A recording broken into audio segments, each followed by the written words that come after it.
What's up, my good people of the internet? Welcome here to Wake Up Call with Dan Tortora, where sports truly meets that thing called life. I hope you're having yourselves a wonderful one inside of this wonderful week. The first full week of, because Sunday was the 31st last week, so the first full week of January 2024. So welcome to the broadcast, all. I hope you're having yourselves a wonderful, wonderful day, staying safe, staying healthy. God bless the fact that the winds weren't as bad as they said that they were going to be here in central and upstate New York. So I'm happy about that. I'm happy. Hopefully your power stayed on. You stayed safe. Hopefully everyone's doing well with you and the fam, and always praying and hoping the best for everybody out there to be well, to stay well, and to have a wonderful, wonderful life. So with that being said, we got a bunch of great conversations coming up for you today, as well as, of course, our NFL coverage that comes to you on Wednesdays, proudly presented by the Wildcat Sports Pub. So we're going to jump inside of Ma and Pa's Popcorn.com's What's Poppin'. And what's poppin' today is a double dose of Dolphin Dive. Say that 10 times fast. A double dose of Dolphin Dive coming to you this morning. The first conversation is going to be with Nate Champion, the head coach of the men's basketball team at LeMoyne College. Him and I are going to be having a discussion following the team getting their first ever victory in the NEC, in their first ever game in the NEC, a historic moment for LeMoyne's men's basketball program in this first D1 season. They're in a new conference. They're in the NEC, the Northeast Conference, and they had their first ever game on the schedule, that game being up against FDU, the team that won the opportunity to move forward last year. They were second to Merrimack, but Merrimack in reclassification couldn't go to the NCAA tournament, so FDU goes in their place. FDU goes into the tournament, and they take down, as a 16 seed, they take down number 1 Purdue and continue to move forward from there on a fantastic run. They went up against FDU, granted different coaches and player changes, but FDU, nonetheless, the history that they have had recently here in the NCAA and nationally with the spotlight that's been on them, they go to FDU, to their home in New Jersey, face off against them, and defeat FDU by double digits in the game. In their first ever NEC game, they get their first ever NEC win. We'll be talking with Nate Champion about that. And then after that, we will have Adam Zaczkowski on the broadcast, a LeMoyne Dolphins men's and women's swimming and diving head coach. The team's had a bunch of travels, had some opportunities to be in warmer weather. We'll talk about the journey of swimming and diving, and going to my second home of the great state of Florida as well. So a lot of great stuff coming up with Adam Zaczkowski following Nate Champion in this double dose of the Dolphin Dive exclusively on Wake Up Call with Dan Tortora in our multimedia marketing partnership. Then, of course, in hour number 2, we'll head to a new video. As you know, we split our show in half on Wednesdays so that we have the opportunity to jump right into the NFL content and give you fantasy football advice, and so that you can get back to it quickly when you got to get that advice going into your game. So we're going to take a step aside for a fast break. We'll be back right after this with Nate Champion. Carvel DeWitt, it's what happy tastes like. Do you know why? Because we make ice cream. Creamy, rich, flavorful ice cream. Not yogurt or iced milk like some of our competitors. Ice cream. Fresh, by hand, daily. For the calorie conscious, we have something new for you. Our new Carvelite. Same great flavor, creaminess, and texture of our regular ice cream with only 35 calories an ounce. So whether you want an ice cream cake, flying saucer, dasher, carvalanche, hard or soft ice cream, we will satisfy your craving with our fresh, handmade regular or new Carvelite ice cream. Carvel DeWitt. It's what happy tastes like. The Wildcat Sports Pub in Camillus, New York is located on 3680 Milton Avenue in the Home Depot Plaza. It is your family-friendly sports bar and restaurant. Folks, some sports bars aren't family-friendly. Some family-friendly restaurants are not sports bars. The Wildcat Sports Pub in Camillus, New York is proud to be both. It is that marriage that you've been looking for years. The Wildcat Sports Pub is your home base for your sports bar and restaurant needs, games for the kids, indoor and outdoor activities, and enough things on the menu to come back every single week and get to try something new. They're open Sundays from noon to 8 p.m., Monday through Wednesday, 11 a.m. to 11 p.m., and Thursday through Saturday from 11 a.m. to midnight. For reservations and party information, call 315 487-2222 for the Wildcat family-friendly sports pub and restaurant.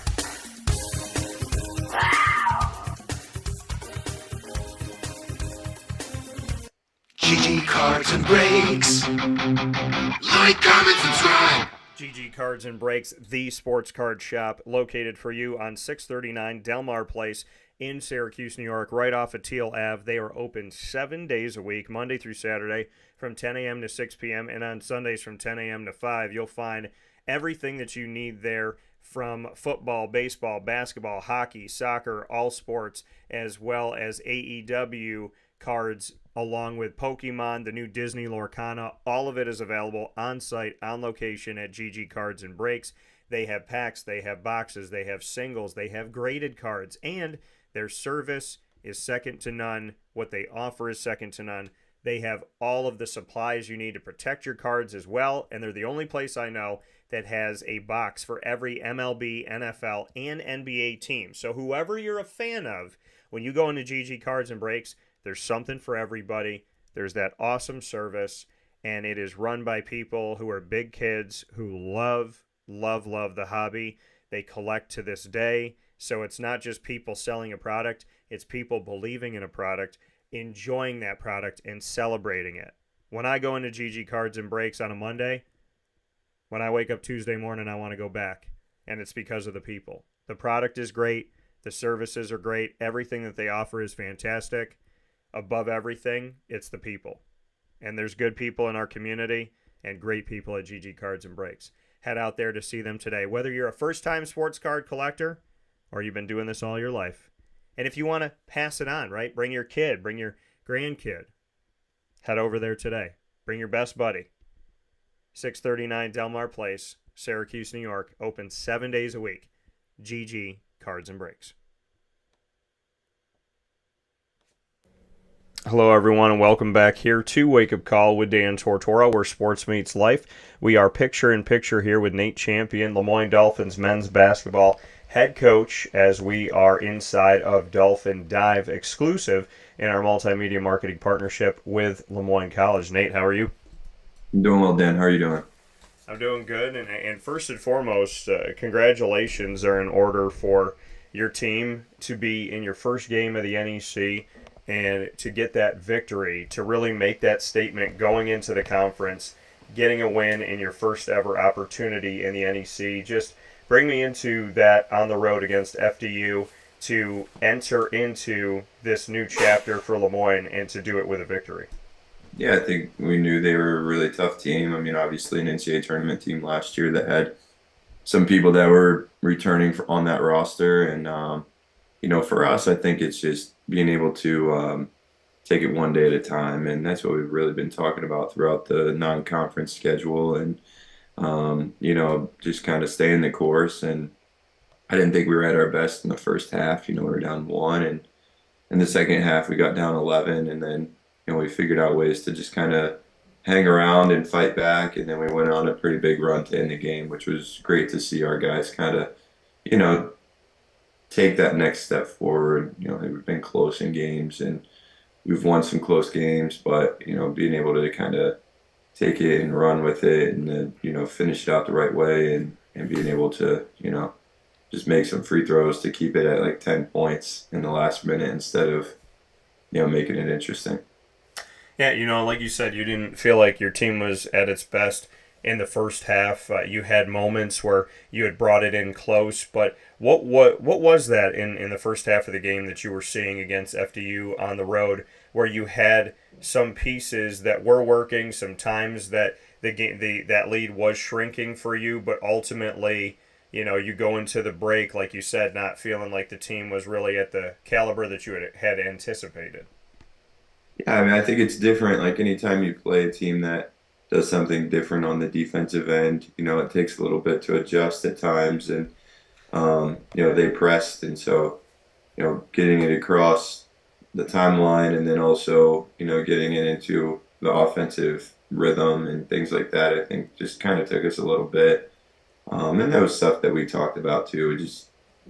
We talked about the possibility of not being in sync, all the time, especially to start the game, and figuring it out and just staying the course and making sure that, we're giving ourselves the best chance possible to win the game down the stretch.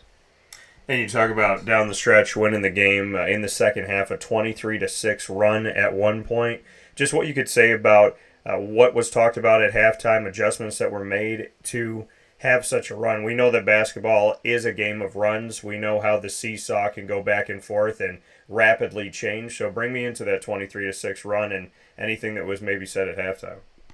I think it was just sticking together. The team that we have such good depth from the guys that can play. So the guys that do play and the ones that were in the game at the end were guys that normally come off the bench for us, and that's just the tail of our team. So guys stepped up when they had the opportunity, and as you could see, they played really well, and that's what we talked to them about, and the importance of having those guys that can come off the bench like that and produce the way they did. And I think it was great to see that, and it was a whole team effort on Saturday to win that game, and it's something that we talk about as well. It's not just one person or two people that are going to win you games. You have to have the whole team on board, and that's the best thing about Saturday's win was it was a whole team effort.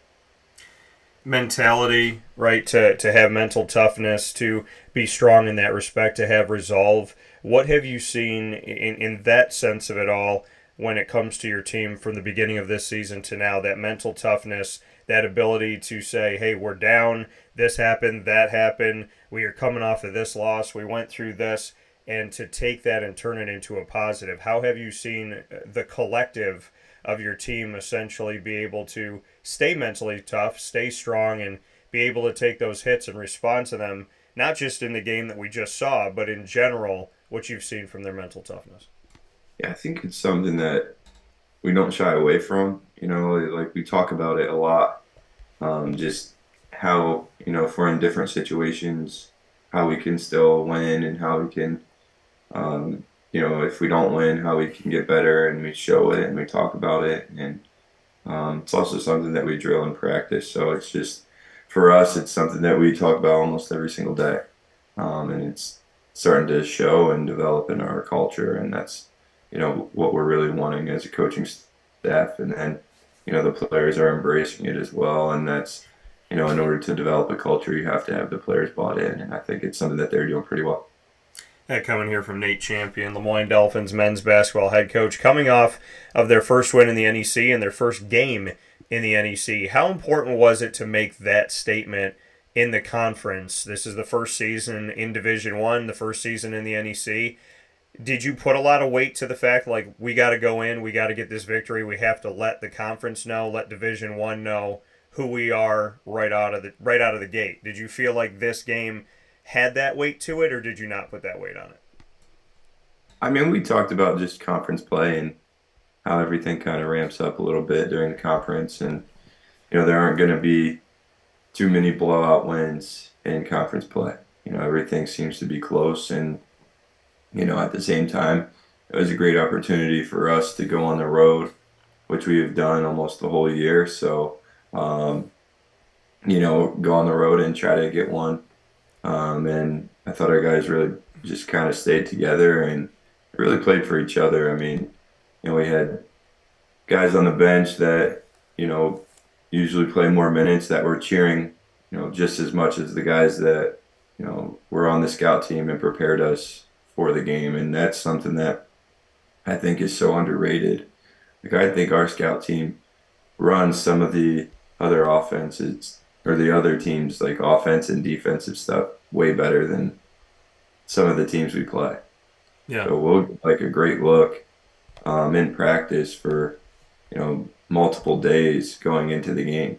And, it's a kudos to those guys who don't get a ton of credit or a ton of the spotlight. But, I mean, we have one of the best scout teams in the country, and, it's something that they take pride in as well. And you talk about that, the scout team, the unsung heroes of any team and really any sport. What can you say to them and just their preparation, their ability, their work that they've put in to really create, like you said, you think the scout team ran it better than the actual team you went up against. Just the importance of having a scout team, of having those people that are willing to make those sacrifices and be that part of the team. It's something that you hear about from coaches, but a lot of times there's nothing written about it. So I'd love to go a little bit deeper into it. Yeah, I mean, I think it's LeMoyne personified into, the person that, or the people that we have on ours. Like, I think our scout team, the players that are on it, I mean, you couldn't ask for better people. They sacrifice playing time and possibly playing at other places to be part of our program. And for us, we recognize that they get a lot of recognition throughout the year. And our guys that play a lot of minutes understand that if it's not for our scout team and them, pushing them every day and getting them ready to go for games, we're not as prepared as we need to be, and we're not giving ourselves the best chance to win. And the guys on our scout team, I mean, they are never complaining. They show up, they do everything the same way, and they go through all the conditioning, they go through all the weight training and every practice and all that. And, but I think if you ask them a question going into the game about what play they run the most, or, what type of action you're going to see during the game, they'd be able to recite it, and they'd be able to tell you who's probably going to be in the action too. So, it's just the preparation that they give and the preparation that they take pride in too, to put our team in the best position to win the game. We talk about FDU, that being the first game you have in the NEC on the road. You get the victory. They have a different coach now. Obviously, there's been some change in their personnel, but do you feel like that game to you still is a statement to Division I because of FDU, what they did last year, going to the tournament? First and foremost, getting to the NEC, it was them and Merrimack. Merrimack technically would have went, but couldn't because of the 4-year hiatus when you're transitioning and reclassification, which hopefully will change. But FDU going, defeating Purdue, a number 1 overall seed, having the type of season that they had, even though there's been changes on the team, do you feel like that game was a statement to everybody else? I mean, for us, it's just another game. I mean, we don't really look too far ahead. We don't look too far behind. And to be honest, we really just kind of focus in on what we're supposed to be doing. I don't think, it's necessarily a statement game. Do I think people thought we were going to win the game? No, but that's just because people aren't with us every day, and for us to go in to FDU and get a win is great for us, and we talked about, the opportunities that we get.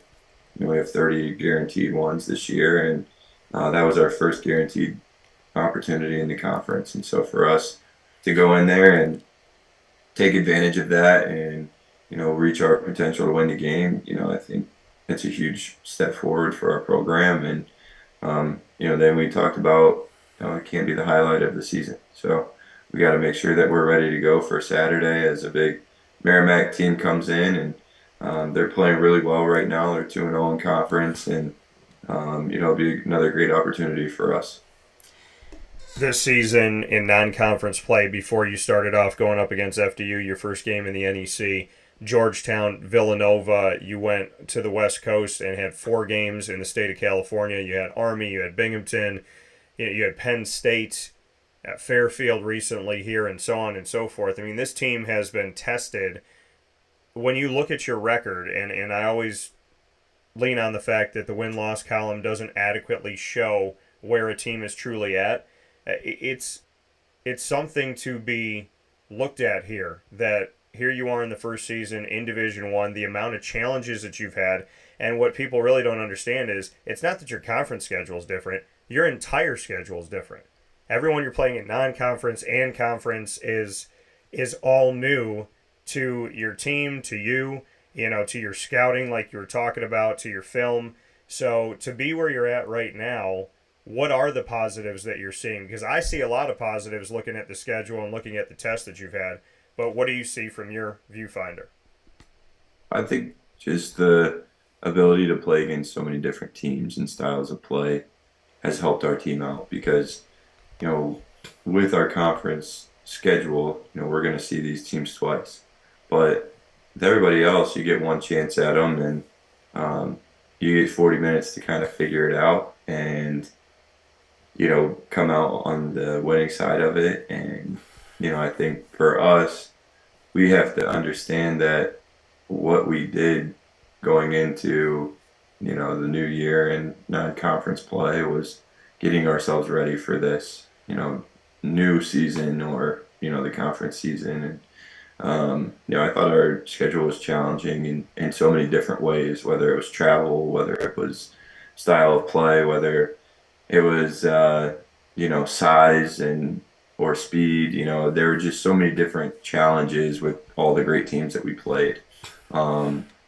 And that being said, you know, I think we had some good wins in there, and then we competed on a national stage, which, you know, only helps promote, you know, what LeMoyne is trying to achieve in growing a national brand. And so for us, we know we're kind of the catalyst for the school, and know that when we play on Peacock or FS1 or whatever, we're representing more than just ourselves and the basketball program. We're representing the whole school and the whole Moyne College community. So I thought we did a great job of representing ourselves well. And I think the other thing is we really take pride on just having the character aspect in our program, and doing things the right way. And when you do things the right way for long enough, you start getting positive results. And I think we're just continuing to hammer that home and staying hungry with,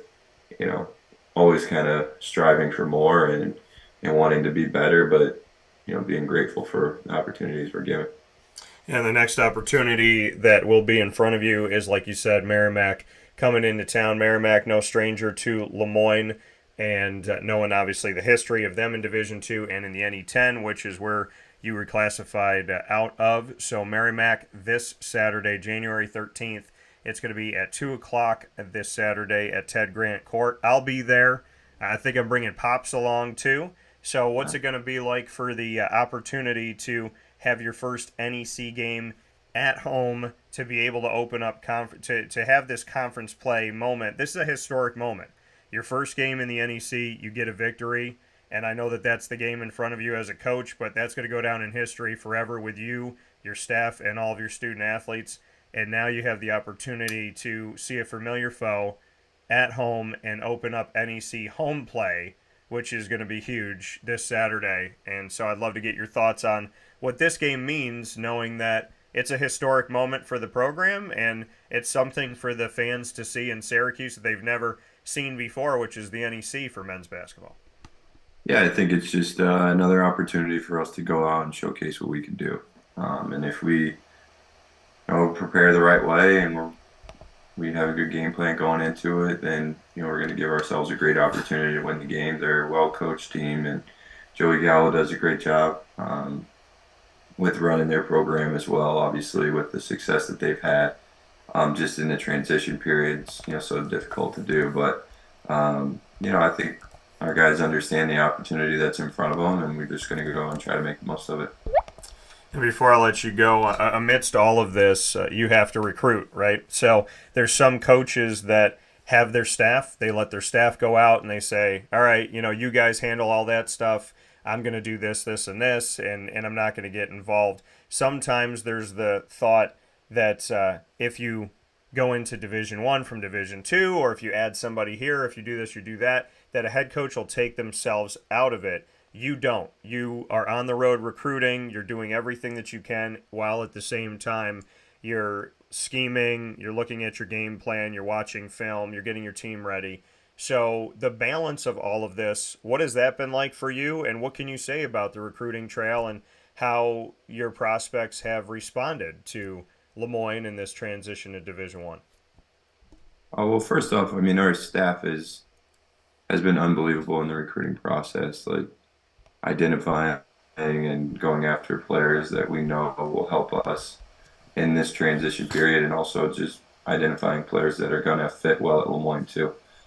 So, I give a ton of credit to our staff and what they do every day on the recruiting side of things. And, I kind of will make my phone calls here and there to make sure that, the guys that we have signed are good to go. And then, the other thing is the recruiting side of it's the lifeblood of your program. So, if you're kind of not tending to that and you're not really going after that as hard as you should be, you're not going to get the results that you want. And so for us, we take a big priority in making sure that we identify and go after the best players that we can find. And part of that means you got to get on the road, you got to go do things, and usually on days off or, times that these guys can go and play with either their school or, whether it's high school, junior college, we're going to go out and try to see them as much as we can live, because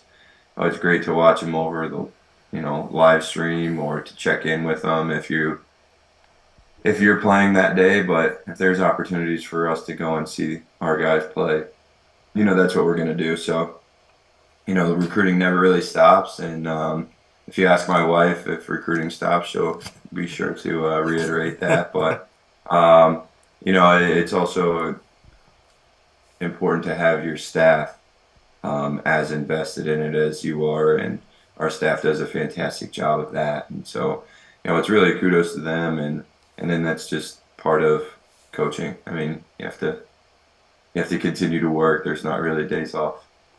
Yeah, I mean, in your staff, you got the Bens, you got Jamie, you got Antoine, Anton.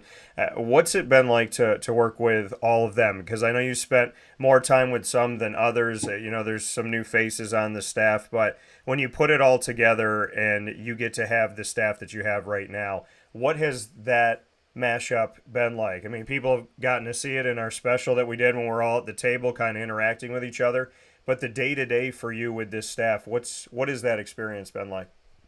I think it's, a fantastic experience, really, with just the camaraderie and the connectedness that we have in the office, and kind of the way that we handle the day-to-day things with the men's basketball program. And we really take pride on, giving our student athletes the best experience possible.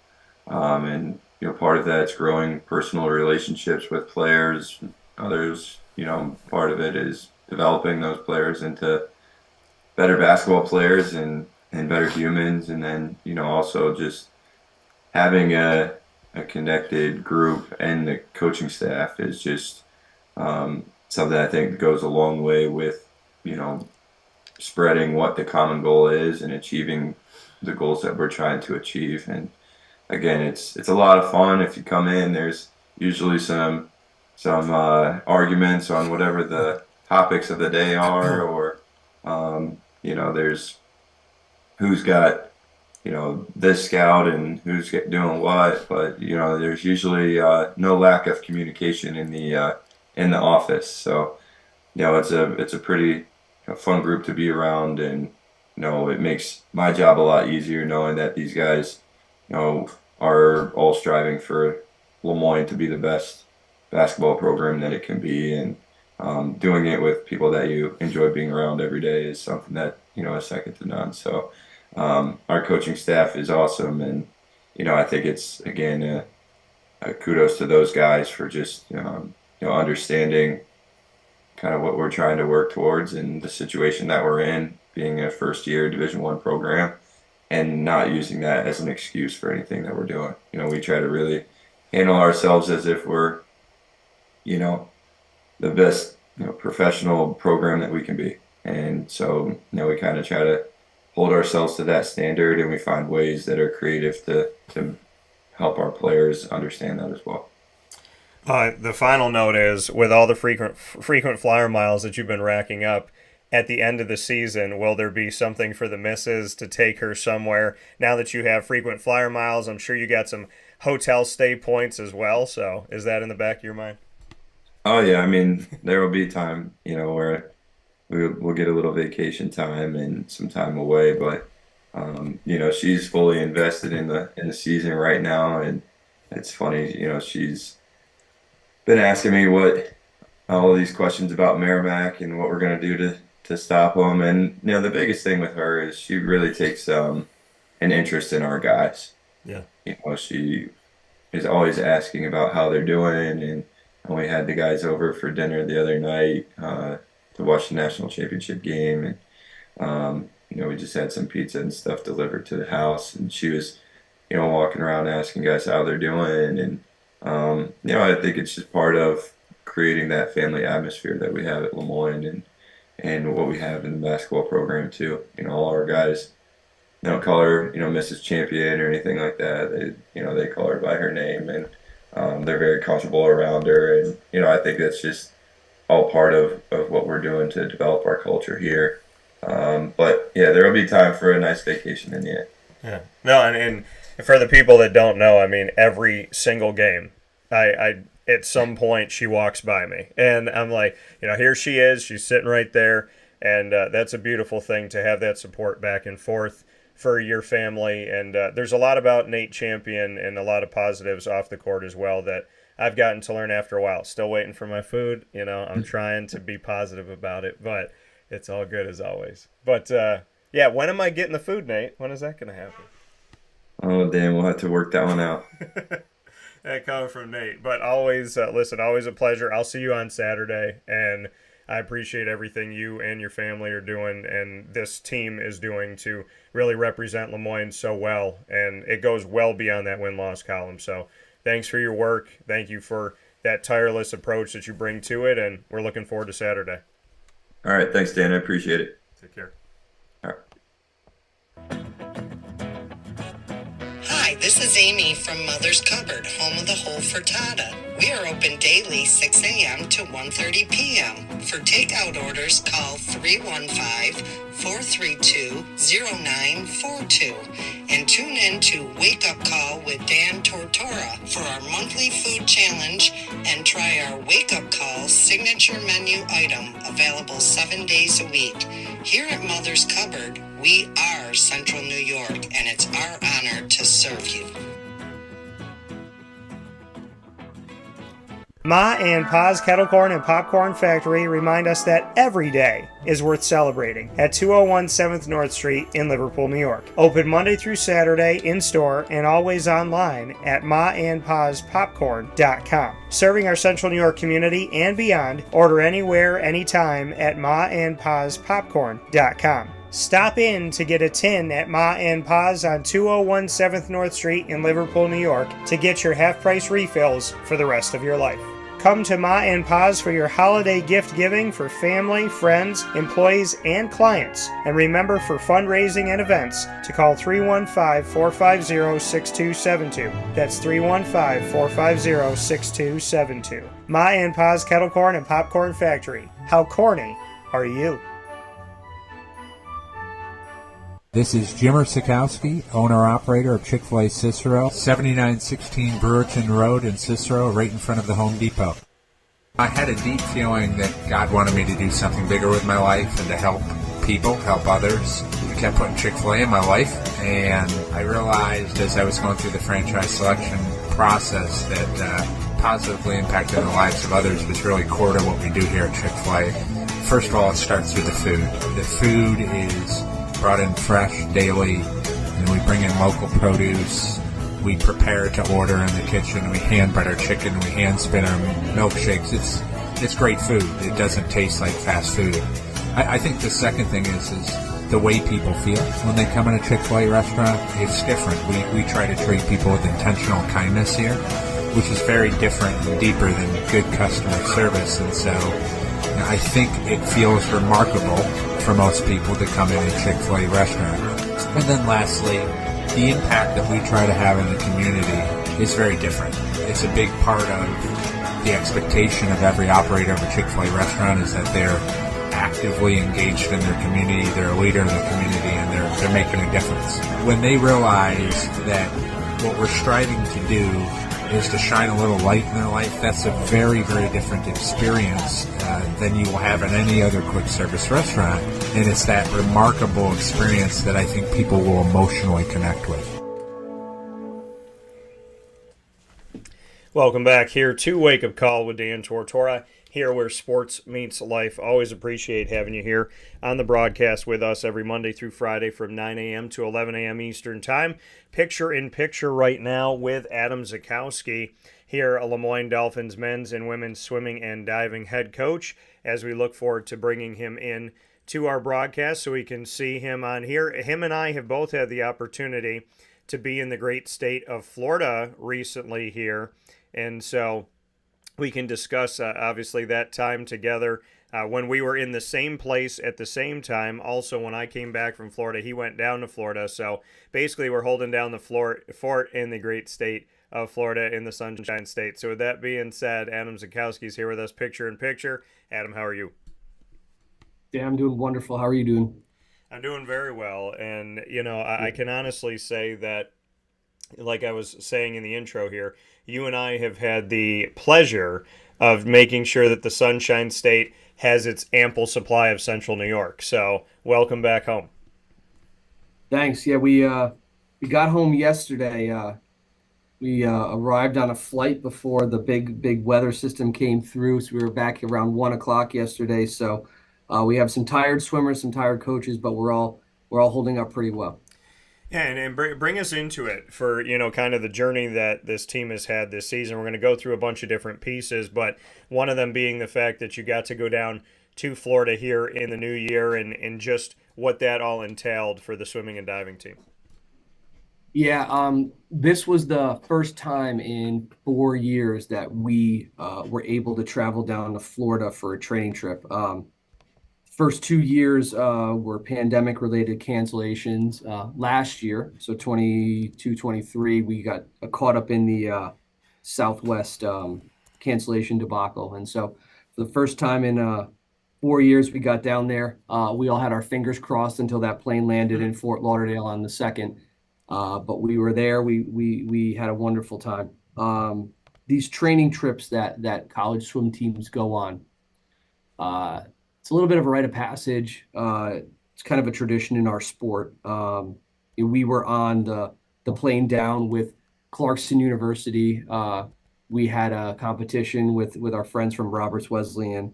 And then you just see the Florida coast littered with their Speedo team bags, and it's just what we do as a sport, and it's a common thing that we have done here at LeMoyne for at least 25 years, and it connects all of us, our alumni and our current students, and it's a recruiting tool that our future student athletes. Yeah, you know, and like you said, I mean, to be able to have this training opportunity and to have it be a trip, you know, when you have this time away, you and I both know the camaraderie that can be built. And when your team is on the road together, that, you know, all you have is each other and you have all that time to spend. What have the festivities been like? I know your team has some interesting games that they play, games of challenge and mystery and all of that. Mm-hmm. And I told them last year I'm up for it. So if there is an extra spot in this, I forget what it's called, but if there's an extra spot in one of these things, I'd be more than happy to see if I can stump some people on the team. But what have been the current festivities? You know, we there have been some traditions that we've done on training trip that kind of predate when I was on the team from 2000 to 2004. So there are some sets that we all do, that I did, my assistant coaches did when they were student athletes. So that one of them is a timed 5,000 swim, so it's about 3 miles, and it's a mental and physical game. And I'm sure our non-swimming audience would go, "Why in good gosh graces would you do something like that?" And for us, it's about having that common bond with previous teams. And there's some other traditional sets that we did, but getting back to the camaraderie, and when you're down there, we have a travel party of 44, and you're right, it's it's the most, it's hectic and crazy trying to get 44 people through the airport and 44 people into the pool. But at the end of the day, it's an experience unlike anything else. I mean, imagine traveling with 44 of your closest friends for a week to just kind of train and hang out. We talk about it. It's the only time in at least our swimming life where we're going to be pseudo professional athletes, where our purpose is to train, sleep, eat, and kind of prepare ourselves physically for the challenges that are ahead. Yeah, and what I saw also on the trip is that you joined the Goatee Club. So welcome to the family. There you go. It's a superstition, Dan. The first time I had a swimmer qualify for a national championships in 2008 down in Atlanta, I didn't shave my face for some reason. I just decided not to.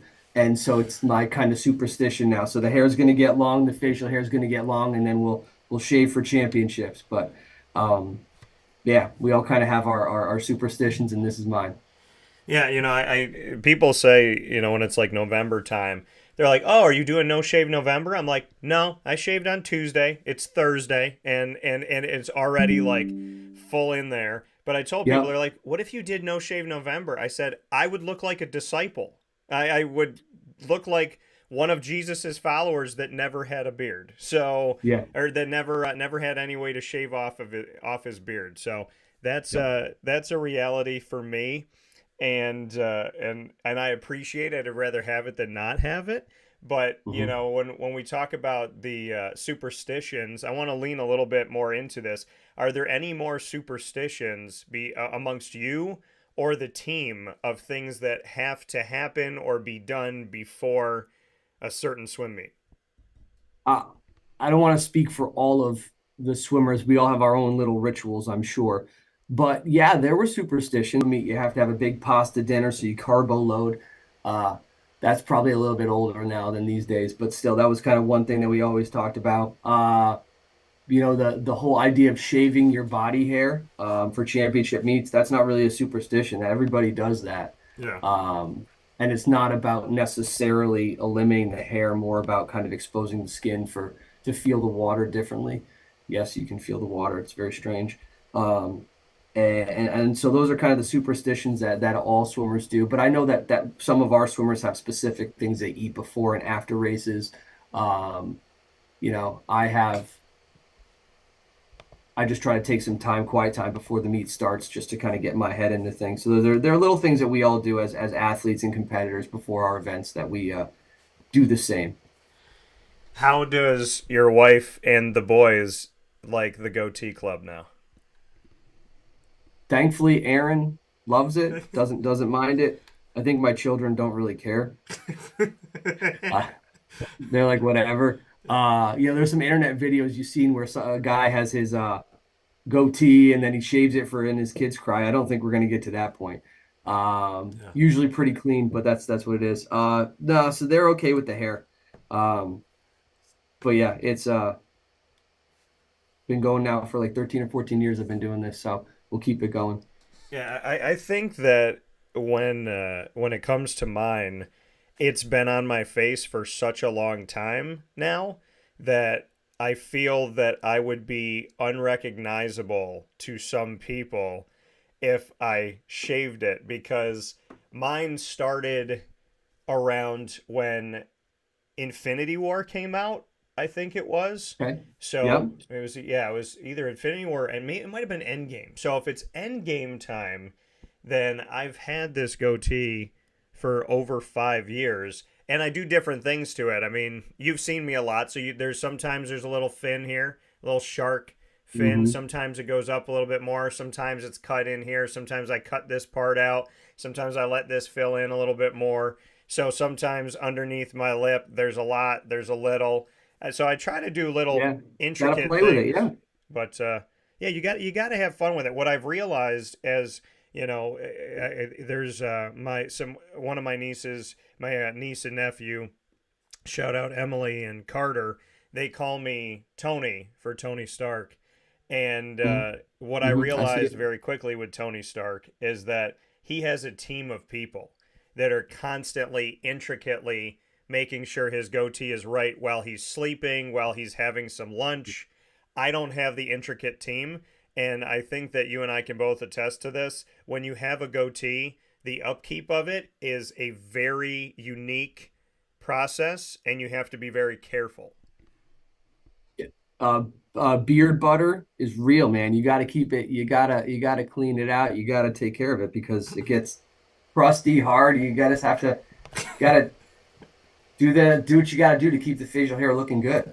What I've realized too is that I never had to worry about if I dropped food and it stayed on my face. And now I have to be very concerned with, I just had a peanut butter and fluff sandwich and there's a good chance that like something's caught somewhere. So I do the thing like before an interview where I have to pull into a place, put the mirror down. I have to check the goatee and make sure that we're all good and ready to go. So, I mean, basically what I'm saying, Adam, is I think that you and I at this point have worked hard enough that we should have hair and makeup. Yeah, you know what? If we can talk to Bob Barrett about getting hair and makeup, but we can go ahead and do that. Let's go. That's the next step on this D1 future is hair and makeup. I love it. I love it. So let's get back to, like you said, 44 people that you're traveling with in a pool. Never thought we would go goatee, did you, today? But no, that's okay though. Getting 44 people in a pool, like you said, and traveling, like you said, with your best friends, you know, with your closest people. This journey for you, be it a couple hours away or a plane ride down to Florida, how rewarding has it been to be a student athlete, to be an assistant, now to be the head coach, and to experience this yet again? Because I would imagine that it gives you that feel, right? Because a pool's a pool and a team's a team, and you might not be in the pool during the swim meet, but you're right there with them, and you're with them through every step of the process. So I feel like this is kind of, and I mean a pun probably fully intended, that the fountain of youth with you is always there in its own way. Yeah,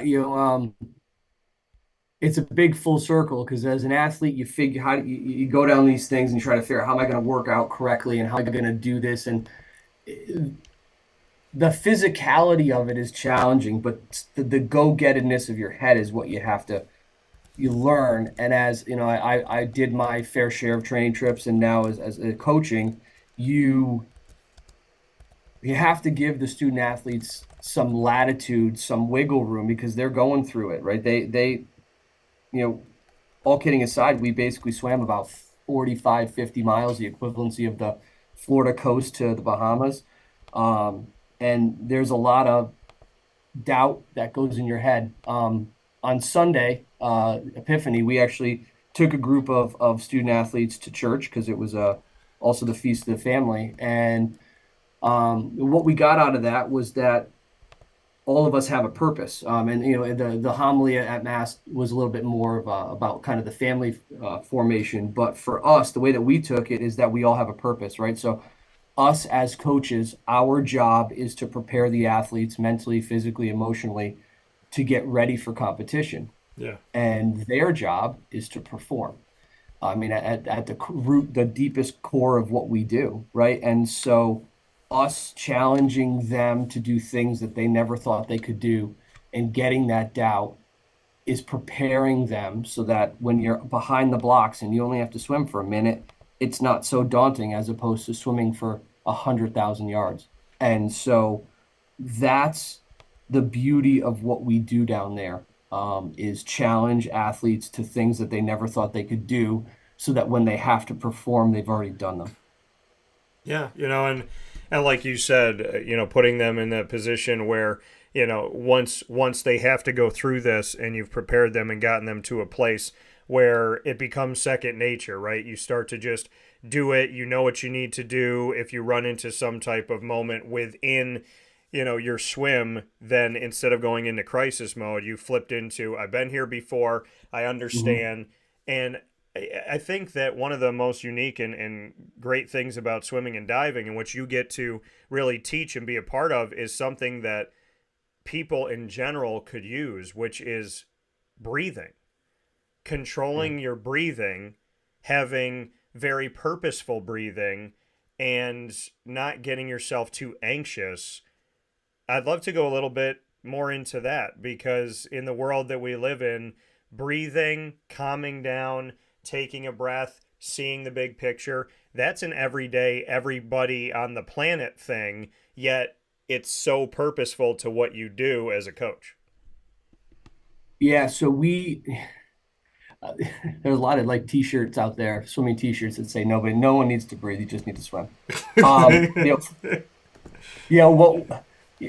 a lot of the breathing work that we do, Dan, specifically freestyle butterfly, is a pattern. And so even when you're walking around, most people are inhaling and exhaling as they move. So when we're in the water, we just have to be more mindful of that inhale and exhale. But there's a breath portion of the stroke, and then you're in some type of don't have the time to breathe because you have to do a flip turn.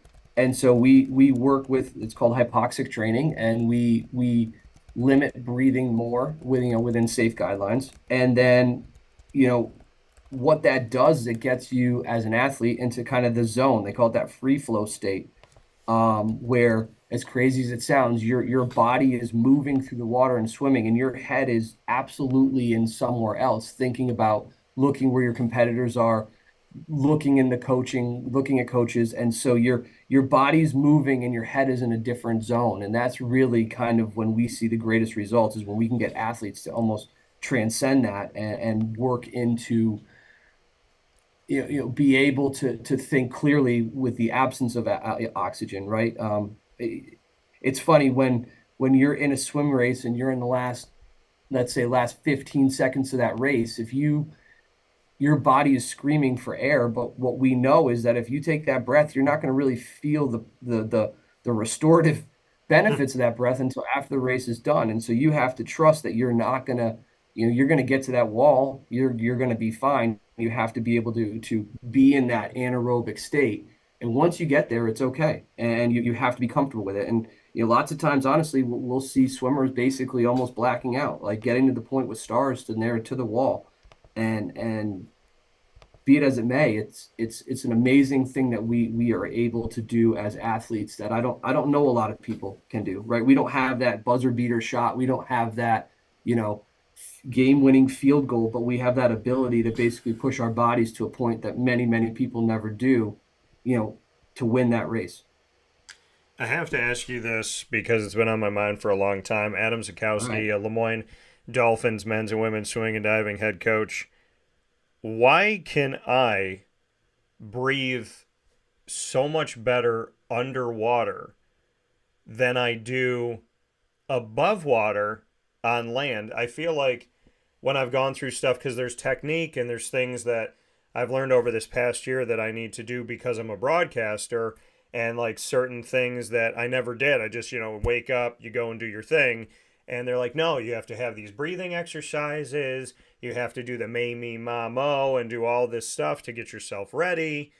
When I'm in the water, I can go under the water and just chill there for a long period of time, to the point where even at 38 years old, my mom will look in the pool down in Florida and be like, Daniel, are you okay? Please come back out. Like, let us know that you're not. Did you pass out? So why can I breathe so much better underwater? And is that something that you experience with your whole team, that it's just, I don't know what it is, but I tell people all the time, if you say, hold your breath right now, and then you put me in a pool and tell me to hold my breath, I do better underwater. I think it's because you're thinking about it. I think it really, when it comes to that, underwater you cannot inhale. And so your option really is to kind of slowly exhale. So that lactic acid, that burning sensation that you feel in your lungs and your body, you kind of alleviate that with exhaling. And then you're able to kind of just be in a quiet state. Underwater, everything's silent. Yeah. And so it's why fishing lures that make noise work, right? Because the fish hear it. But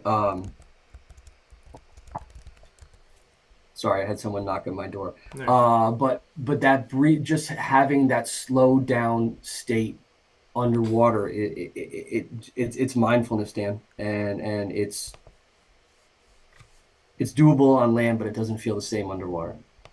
No, and there's a piece to it. I mean, we talk about competition and everything that you're doing. This team has had fantastic moments As long as I've known you, there's been records being set and broken and all these different things that are happening. I want to throw something at you that I thought was really amazing. And again, connecting back to Florida, because those of you that don't know, there's a chance that Adam Zaczkowski and I will run for governor and deputy governor down in the state of Florida at some point if we need to. But Yeah. I'm down in Boca. I'm at the Boca Bowl. I'm at FAU, and I'm walking forward, and I'm trying to find where this one tailgate is because I was supposed to meet up with some of the alumni. And this guy, out of nowhere, he goes, "There's Dan Tortora." And I'm in Boca. I've never been in Boca before. I've been to many parts of Florida, but not Boca. And he's like, "There's Dan Tortora." And he walks up to me. And he introduces his kids and he introduces his wife to me. And he said, "We were hoping we would see you here." He said, "You did that interview with Justin Enzer."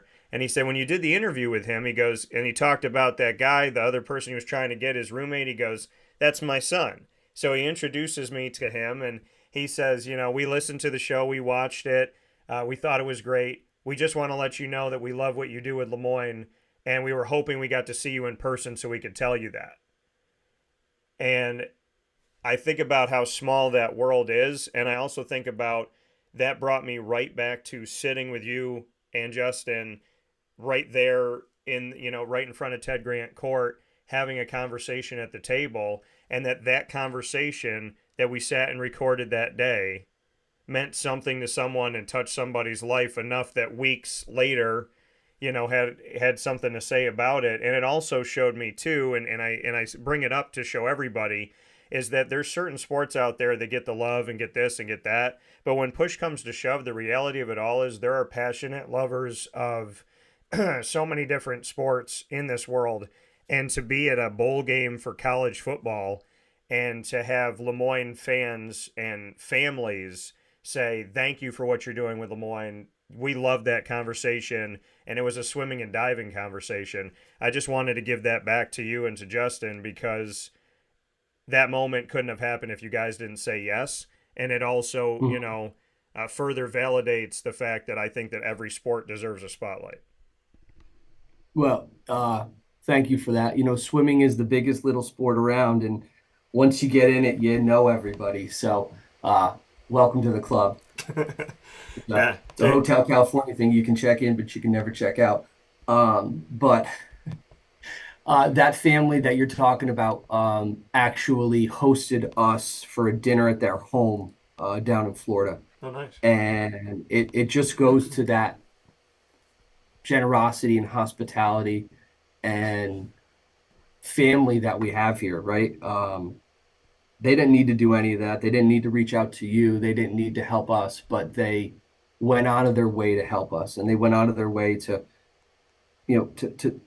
kind of connect those dots. And it's special. It's really special. And I those stories are always beautiful to hear because, yeah, sometimes, listen, swimming is not the most, it's not the greatest thing to watch from a spectator sport. Those of you watching, if you can go to a swim meet, you'll find it a much better experience. It's almost like live hockey versus TV hockey.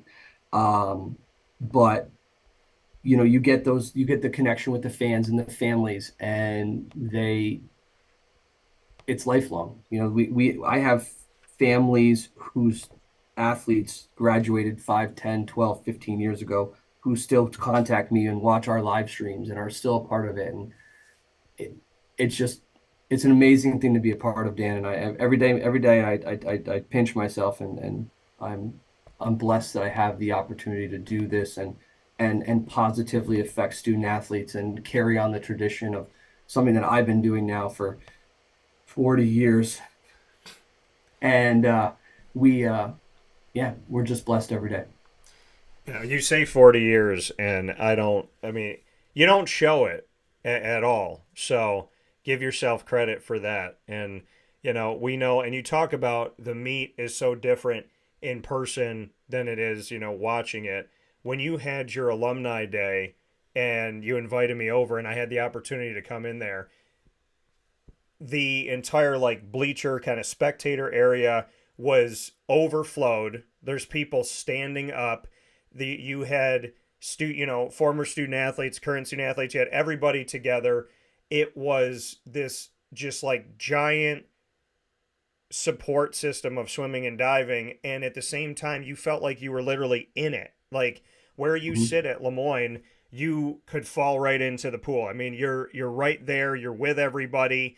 I was standing behind you, so when they dove by us in one of the lanes, the water's coming over, and I remember I got some water on me, and you looked at me and you're like, oh, that's nothing. You're like, I blocked that for you. But I mean, to be in that experience and to know that, you have something coming up this Friday, this Friday, January 12th at 3:00 against Adelphi, to just go into that, why people should come out this Friday, January 12th, why they should be there. I know what it's like to have something, and people talk about all the time, Cameron Indoor, you go to see a Duke game there, and the fans are on top of you, and everything, you just feel it. The old Manley Fieldhouse, when they played a basketball game, everything was right there, and you could literally like blow on the neck of the basketball player from sitting there. And in the same respect at LeMoyne, when we're talking about swimming and diving, you are right there in the heat of it. You are in the mix of everything. And, everything's a splash zone, right? So there's something so cool about that experience now. So I want to know why people should not only come out and see the team and see you all in this meet, but why they should join me, because I will also be there this Friday. There you go. There are a couple sports that are at their core almost pure. It's not about tech. It's not about the technology. It's not about the equipment. Swimming and running, right? Two people are standing up there. There's a noise. They have to go to the end of the event as fast as they can, and then winner take all. And once you realize that there's that head-to-head, neck-and-neck fight, and whoever gets there wins, and either you win or you don't, the beauty of the sport is really shown. And then once you recognize that, then you see the fans and the team and the people and everyone cheering and getting involved and pressing those athletes to go to another level. That's something that the Olympic sports have that is hard to quantify or hard to qualify, but we have it every day here at LeMoyne. Friday, the 12th, 3:00 is our start day. It's our senior day. We are looking forward to seeing off maybe the most unique class in certainly LeMoyne history, but I don't know, maybe in NCAA history if I go so far. Our seniors who are graduating, their first year was a COVID year. Their second year was restrictions. Their third year was a new coach, and their fourth year has been a new division. I don't know anybody else who's had quite that experience, and they have been nothing but first class. They've been nothing but head down and work and not let the distractions happen. And it would have been so easy 3-4 years ago for them to say the heck with this and walk away, and they didn't. And it would have been easy for them to walk away when a new coach was named. It would be easy for them to walk away when we changed divisions, because I didn't sign up for that, and they didn't. And they've been leaders through and through, and you get to see them in their final home meet, and you get to see some other really special student athletes. We got a guy here from New Zealand, so we have an international flair. We have a woman here from Toronto, Canada, Toronto, Ontario, and so we have both international flair. We have people from all around the country. Adelphi down in New York City, they have some interesting folks. So it's certainly going to be a special day, and we'd love for people to come out and get that, that standing room only feel, that right up front feel that you can't get at many places. Reverend Vincent B. Ryan, S.J. Poole, this Friday, January 12th at 3 p.m., Senior Day. Come out and support men's and women's swimming and diving at LeMoyne College. and support Adam Zaczkowski and all of the wonderful student athletes, past, present, and future, including the incredible student athletes that are having their senior day that, like you said, have gone through so much. A COVID year, restriction year, a new coach year, and then a switch from Division II to Division I. Extremely unique. They weathered the storm, and now we get to celebrate them another time at home, which is always a blessing and an opportunity. I look forward to seeing them, and I am going to be sitting somewhere near I said everything's a splash zone, but I got to be by Adam, and Adam is always at the pool, so I'm going to be as close as I can be in that respect. But before I let you go, I want to do some rapid fire because I have an interesting theme for my rapid fire questions. I'm not going to tell you what it is. Okay. I'm going to let it unfold, but you can ask me 3. I'll ask you 3. We're going to go back and forth. You get the first one. You're a Central New York guy, Mm-hmm. but you have an affinity to professional sports that's not Central New York, not even New York. How'd you get into the Diamondbacks and the Jaguars so hard? And are you just a glutton for punishment like me because I'm a Mets fan? Yeah, I have, you bring up 2 interesting things, and I didn't know you were going to bring them up, but I always, they say always get ready so you don't have to, always be ready so you don't have to get ready. So you brought up a couple things here, and I have some show and tell here. So this is number 1. There you go. And also this is number 2 here to show everybody in no specific order. But it was funny because when they said, what are you going to do with Shohei Ohtani, going to the Dodgers, going to your division? I said, man, I guess I'm just going to have to, if I have some tears, I'm just going to have to blow them into this. I think I'll find a way to be okay. So why am I a fan of these? I wanted my own teams, and I don't like bandwagon jumpers. I'm not a fan of that. I'm somebody who, I'm with my team all day, every day.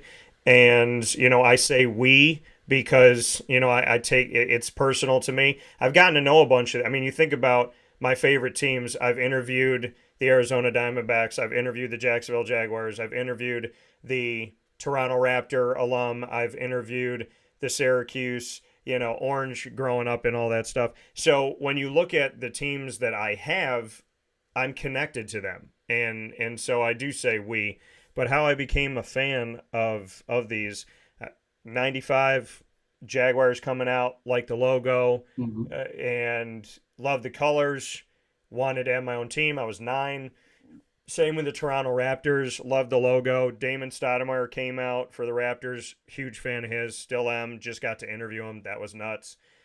And then I'm a big fan of Fred Taylor with the Jacksonville Jaguars. Arizona, I love Randy Johnson. And again, I wanted my own team. So it's kind of funny how things work out, though, because Dallas is my second favorite team in the NFL. So when I wear hats, people, I have the D for Dallas, I have the D for the Diamondbacks, I have the D for the Anaheim Ducks. So it kind of just worked out where it almost looks like I'm wearing the hat just for my initial. But yeah, I wanted to have my own teams. I had a connection to all of them. I'm a Duck fan simply because of the Mighty Ducks movies. That is why I became a Duck fan. So Flying V. And when I go out and I skate, in order to keep myself from crashing, I whenever once in a blue moon when I'm on some type of a date and a woman says to me, let's go skating, I literally will get out there after years of not skating, and I'll just whisper to myself. I'll get low and I'll go back and forth and I'll go flying V, flying V, flying V. So and I always end up looking like I know what I'm doing, which that's all God. That is not me. And so, but yeah. So I just wanted to have my own teams. I wanted to have my own. I wanted to begin with them. So I began with the Jaguars, the Raptors, the Charlotte FC for soccer. Began with the Diamondbacks, and I don't think I was too far off of the Ducks because I know they were a younger team. But yeah, pretty much all my teams were like I was there from the beginning, so that was important to me. My question for you is: the second Aquaman just came out. If you Mr. Swimmer that you are, Adam Zaczkowski, if you were Aquaman, what would you have your costume look like? Are you for or against the gold gills in the green that he has? Would you keep it? Would you rock the golden green? Or would you change the Aquaman costume? All right, so have not seen the movie, full disclosure, but Okay. it does look a little bit like they're playing off a Waterworld with Kevin Costner with the gills. Yeah. So I'm thinking that I would go more with some kind of like a scuba apparatus or some kind of, not necessarily a man fish deal, but it's like a guy who can operate underwater with certain technologies, kind of like a Tony Stark thing we talked about earlier with like a I don't know, some kind of like scuba suit. You know who you're describing? You're Who's that? describing the villain Black Manta. So Oh, there Yeah. you go. So you got me on that thing. I'm exposed now. I don't know this stuff. no, I'm All right. saying you very honestly, not knowing the movie, said this is what I would do, and that's actually something that the direction of the creators took. So that's nice that you found that on your own, that you're like, hey, I would do this, which actually plays to maybe the fact that the decision that they made was right for this movie. What is your second question for me?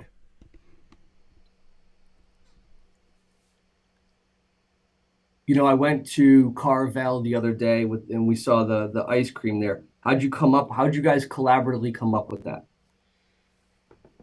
So I had my own Sunday there before, and so it was called the Wake Up Call at the time, and it was a bunch of things that I liked. But I was thinking about stuff, and I said, I've done so much work with LeMoyne. We have the exclusive partnership with them. I want to give back, and I want to say thank you. And it's right down the road. And I thought it would be such a great recruiting thing, right? You bring somebody on a visit and you say, hey, how many schools have their own Sunday? You want to go 5 minutes down the road with your parents and go grab a DT Dolphin? And I thought that would be cool for coaches in recruiting. I thought it would be cool for, students and student athletes to just get together, teachers, after school or during this or during that, to just go and grab a DT Dolphin. I thought it was really nice for the community. I thought it was nice for LeMoyne. I love doing things for my community.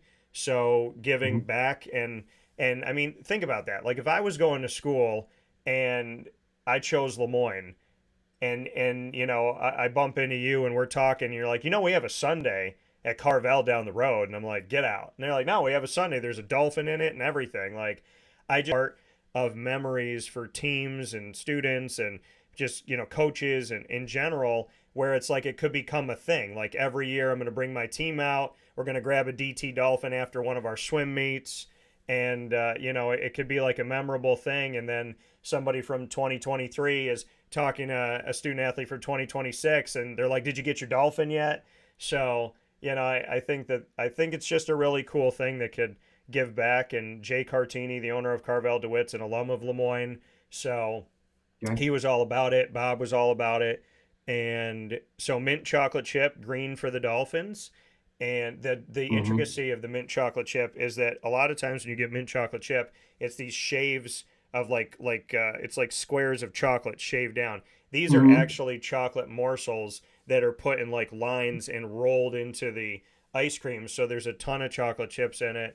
And then the hot fudge on top, the whipped cream, cherry, green and gold sprinkles, and the chocolate dolphin jumping out of the whipped cream, which, by the way, when I asked Carvel to do it, it's only at Carvel DeWitt, they had to search for a dolphin mold, and they tried a few of them to find the one that they liked, because as I understand it, there is no Carvel in the entire world that has a dolphin mold except for Carvel DeWitt because of the DT Dolphin. So pretty cool.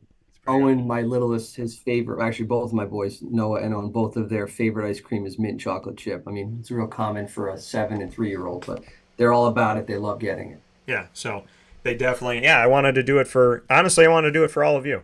So, and I love it. My dad loves it. I had no idea. Bob Beretta, he's like, mint chocolate chip's my favorite. I had no idea. So that kind of worked out in that way. But mom and dad came out and got it with me, and that meant a lot to me. I knew it was good according to my father because he didn't speak the entire time he was eating his sundae. I was like, Dad, do you like it? He's like, so he's doing his thing. But yeah, it's really good, and people should go out and get it for sure.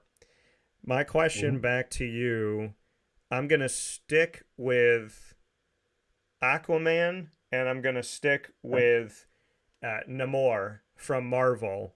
Do you think that the water world has been handled properly by DC and Marvel? Do you feel that since you spend so much time in the water, have they done any justice to the beauty of water on the live screen? Again, I have not seen the movie. I guess I've probably seen the clips here and there. I've had the ability to be in Hawaii and snorkel out there. I've been in the Caribbean and snorkel. And while they do underwater stuff as best they can, there's nothing like being there and looking at the nature and the turtles and the fish and the crustaceans and all the things that are around those reefs that, again, you can recreate some of it, but the natural beauty of being underwater and seeing that is unlike really anything. And so maybe IMAX does it better, or some of those nature shows that you have. But I think for a Hollywood production, it's probably as good as it's going to get. But the real thing is just so much more spectacular. I would tend to agree. Final question that you have for me. The final question I have for you is, can we hold this off to next time? Because I have swimmers getting ready to get in the water, and we got to get going to practice. Absolutely, you can hold it off. So I will see you on Friday. We will have a good time, but as always, I appreciate you, Adam, and congratulations on all the work that you've done. A happy early senior day, and we'll see you at the pool on Friday. Sounds good. Thanks, Dan. Thanks for everybody, and have a wonderful Wednesday. Echoing from Adam Zaczkowski one more time here on Wake Up Call with Dan Tortora, where sports meets that thing called life, as he jumps into the pool because they have practice. So I was looking at the time here, and yeah, we went a little bit past 10 o'clock here this morning, so I appreciate him spending some extra time with us as always. We're going to take a step aside for a fast break, and we will be back momentarily on Wake Up Call with Dan Tortora to wrap up right after this. In these unique times, there are those in our community that give us a sense of normalcy and positivity. Pizza Man on 50 Oswego Street in Baldwinsville has been here for you for over 35 years and is here now. Call 315-638-1234 or order online at pizzamanbville.com to bring those familiar tastes into your home. And remember to come see our monthly on-site broadcasts centered around the community and our Baldwinsville Bees. Pizza Man in Baldwinsville. Any way you slice it, they are always here for you.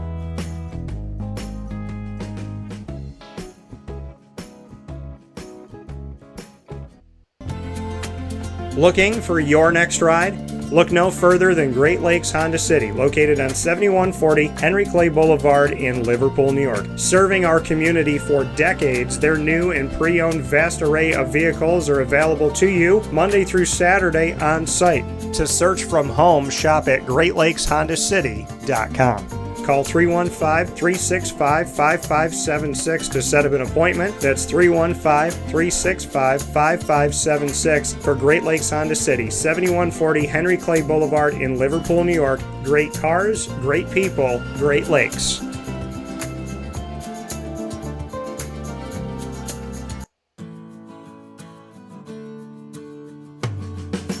Our corporate purpose at Chick-fil-A is to glorify God by being faithful stewards of all that's entrusted to us and to positively influence all those who come in contact with Chick-fil-A. And what became increasingly clear from our success in Cicero is that people love Chick-fil-A. And also I think we recognized that, we had a great opportunity to grow the brand and grow our platform. I felt incredibly grateful when I was selected to be a Chick-fil-A operator.